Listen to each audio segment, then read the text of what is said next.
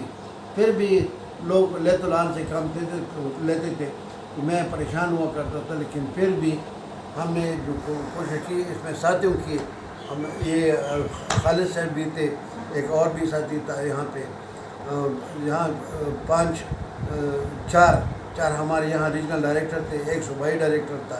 تو ان سے میں کام لیتا تھا. باقی پاکستان میں اتنا کام نہیں تھا. وہاں سومرو صاحب کرتے تھے.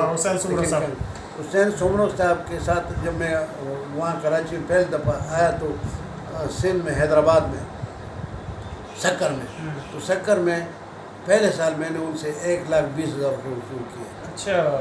جبکہ اس سے پہلے 40,000 روپے انہوں نے 7-8 سال میں جان بادشاہ صاحب کو دیتے 40,000. اور 1 سال میں نے ان سے 1,20,000 روپے سے لیے. اگلے سال میں نے 2 لاکھ ان سے لے لیے. تو وہ مسئلہ چلن نکلا. تو سومرو صاحب کے ساتھ 4-5 ساتھی اور بھی آ گئے, وہ بھی آ گئے اور انہوں نے کام بھی چلایا, وہ گاڑی بھی خرید لی اور کام چل گیا. میں جہاں بھی جاتا ہوں, جہاں بھی میں جایا کرتا تھا, میں ہمیشہ ان سے کہتا تھا کہ آپ ایسا کریں کہ وقت ان لوگوں کے ساتھ تعاون کریں تو یہ کر سکتے ہیں. الحمدللہ ہمارے بہت بڑی خوش نصیبی ہماری کہ ایسے ہیرو کے ساتھ ہماری الحمدللہ ملاقات ہو رہی ہے جو ہمارے لیے واقعتاً آئیڈیل ہے. انہوں نے تنظیمی ذمہ داریاں بھی ادا کی, اس کے ساتھ ساتھ اپنی جو پروفیشنل ڈیوٹی تھی اس میں کسی قسم کی بھی جو ہے وہ کمی ہونے نہ دی. آج ہماری ان سے ملاقات ہوئی. اللہ تعالیٰ ان کے عمل اور علم میں اور ان کی صحت میں جو ہے اللہ تعالیٰ اضافہ فرمائے. آج کل اپنے گھر میں ہی رہ رہے ہیں اور تھوڑا سا طبیعت کی ناسازی بھی ہے. ہم سب مل کر ان کے لیے دعا کرتے ہیں, اللہ تعالیٰ ان کو خوش و خرم رکھے اپنے خاندان کے ساتھ. اور اس کے ساتھ ساتھ ہم خوش جو ہے وہ شکر گزار ہیں برادر خالد صاحب کے کہ بڑے عرصے کے بعد جو ہے وہ ہمارے مہربان استاد کی جو ہے وہ ہماری زیارت نصیب فرمائی. اللہ تعالیٰ سے دعا ہے کہ اللہ تعالیٰ ان دونوں کو خوش رکھے.